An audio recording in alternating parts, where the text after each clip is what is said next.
East বেঙ্গলে ক্লাবের শতবর্ষ উপলক্ষে আয়োজিত অনুষ্ঠানে আসছেন অভিনেতা সলমান খান। ইস্ট বেঙ্গল মাঠে সলমানের দ্য বাং দ্য ট্যুরের রিলোডেড শো রয়েছে, সেই অনুষ্ঠানে উপস্থিত থাকবেন সলমান।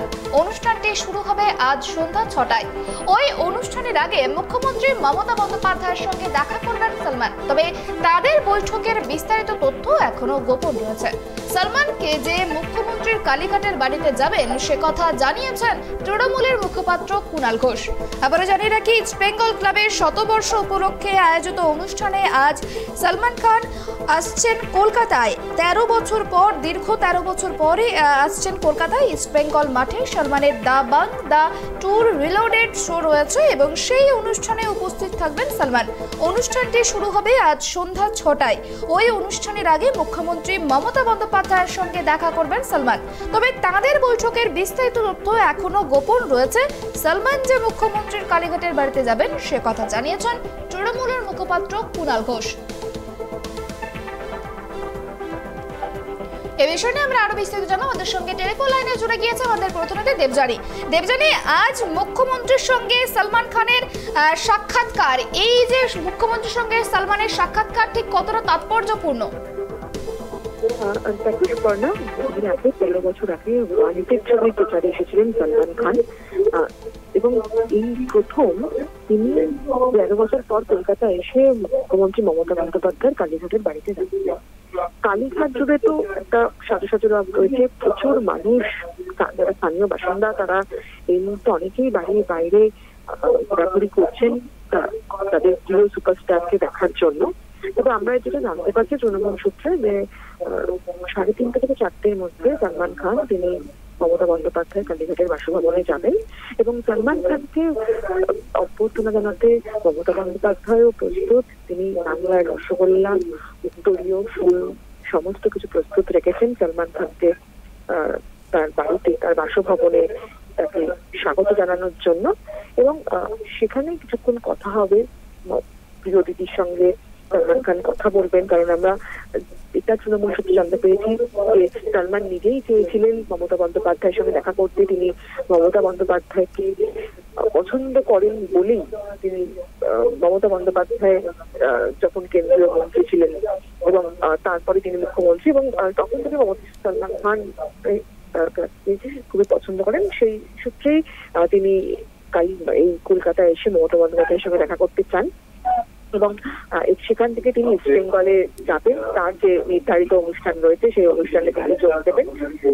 দেখো, শাহরুখ খান যখন এসেছিলেন, শাহরুখ খান এই বাংলার ব্র্যান্ড অ্যাম্বাসেডার ছিলেন, তখন কিন্তু তিনি মমতা বন্দ্যোপাধ্যায়কে নিয়ে, শাহরুখ যেহেতু নিজে খুব ভালো কথা বলেন, তো মমতা বন্দ্যোপাধ্যায়কে নিয়ে অনেক কথা বলেছেন, অনেক তার আন্তরিকতা প্রকাশ পেয়েছিল তার কথা। মমতা বন্দ্যোপাধ্যায় শাহরুখ প্রতি যথেষ্ট আন্তরিকতা দেখিয়েছেন। প্রত্যেকটা আমরা দেখেছি যে চলচ্চিত্র উৎসবে শাহরুখকে তিনি আমন্ত্রণ জানিয়েছেন, শাহরুখও এসেছেন, দিদিকে প্রশংসায় ভরিয়ে দিয়েছেন। তবে সলমান খান এই প্রথম আসছেন এবং তিনি কি বলেন মমতা বন্দ্যোপাধ্যায়কে নিয়ে, সেটা এখন সেই কথা শোনার জন্যই কিন্তু রাজ্যবাসী মুখিয়ে রয়েছে, সলমান খানের ফ্যানেরা মুখিয়ে রয়েছেন। এখন আর সময়ের অপেক্ষা, কিছুক্ষণের মধ্যে তিনি কালীঘাটে ঢুকবেন এবং কালীঘাটে মমতা বন্দ্যোপাধ্যায়ের বাড়ির বাইরে কড়া নিরাপত্তায় মুড়ে ফেলা হয়েছে। একেবারে দেখো দেবযানী, যে সলমান খান আজ কলকাতায় যে আসছে দীর্ঘ 13 বছর পর, যেমনটা তুমি বললে, কি উদ্দেশ্যে ঠিক আসছে আজ কলকাতায়? মমতা বন্দ্যোপাধ্যায়ের সঙ্গে তো দেখা করবেন, কিন্তু তিনি মূলত কি উদ্দেশ্যে আসছেন? তুমি জানো যে আজ ইস্ট বেঙ্গলে একটা তার অনুষ্ঠান রয়েছে, সেখানে সলমান খান ছাড়াও সোনাক্ষী সিনহা সহ আরো অনেকেই থাকবেন। সেখানে সলমান খান নিজে পারফর্ম করবেন বলে আমরা জানতে পারছি। হুবহু করে তার টিকিট বিক্রি হচ্ছে এবং এই আমরা দেখেছি যে যখন পাঠান সিনেমায় তখন সলমান খানের যে এন্ট্রি ছিল, সেই এন্ট্রি যখন হচ্ছিল তখন কলকাতার দর্শক, বাংলার দর্শক তুমুল হাততালিতে ভরিয়ে দিয়েছিল। সেটা সলমান খান, যেটা আমরা বিশেষ সূত্রে জানতে পারছি যে তাতে তিনি মুগ্ধ হয়েছিলেন এবং কলকাতাবাসীর সঙ্গে, বাংলার মানুষের সঙ্গে, সর্বোপরি বাংলার মানুষের সঙ্গে একটা আত্মিক সম্পর্ক গড়ে তুলতে, কারণ বাংলাটা প্রচুর ফ্যান রয়েছে, তো বাংলার মানুষের সঙ্গে তার একটা আত্মিক সম্পর্ক গড়ে তুলতেই তিনি কিন্তু আজকে তার এই কর্মসূচির মধ্যে মমতা বন্দ্যোপাধ্যায়ের বাড়িতে যাওয়া এবং বেঙ্গল ক্লাবে প্রোগ্রাম এইগুলো তিনি দেখেছেন। কারণ এর আগে আমরা দেখছি শাহরুখ খান, অমিতাভ বচ্চন, যারা অনেকেই এসেছেন, তারা কিন্তু বাংলার তাদের যে ফ্যান তাদের কথা বারবার বলেছেন যে এখানে এসেই তারা তারা তারা মুগ্ধ হয়েছেন, তারা আপ্লুত হন এই ভক্তদের ভালোবাসায়। সলমন খান এবার আসছেন, তিনি কি বলেন সেটা দেখার অপেক্ষা আছে। এবং এর আগেও প্রচুর অভিনেতা অভিনেত্রী তারা কলকাতা এসে মমতা বন্দ্যোপাধ্যায়ের বাড়িতে গেছেন, দেখা করেছেন।